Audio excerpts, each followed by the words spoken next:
Magandang araw sa inyo mga kapwa ko mananari. Ako po si Jenjen Narayata. Mahigit 30 taon na akong nagtatari. Sa panahon ngayon, kagaya nating lahat tayong mga mananari ay patuloy na nagsasaliksik kung paano natin may improve ang ating pagtatari.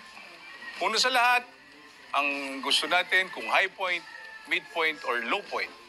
Kaya ang Prime Feathers Corporation ay nagawa ng isang gadget kung paano natin susukatin ang ating tari. Makikita po dito, i-specify po kung low point, kung midpoint, at saka high point. Pag pinatong nyo po ang tari nyo dito, makikita nyo po at kung ano ang gusto ninyong sukat ng tari. Kaya po, ito ho ay kailangan nating mananari, lalong-lalo na sa mga baguhan, na unti-unti pa rin nagsasaliksik kung paano may improve ang gagamitin nating tari.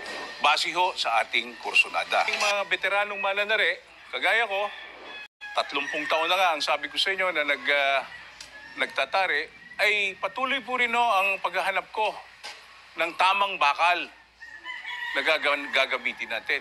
Noong araw ho, nag-umpisa ho tayo sa intero pyesa. Sumunod, punta ho tayo sa hacksaw blade. Sumunod ho, kung ano-ano ng bakal. Tapos nauso ho yung circular saw. Pero base ho sa pagsasaliksik ko, meron ho tayong bago na nasubukan ko na. Wala hong iba kung sasabihin sa inyo, pero sa ngayon ho, ito hong daido na metal na to, na circular saw, ay mairirekomenda ko sa inyo. Ito ho ay yaring Japan.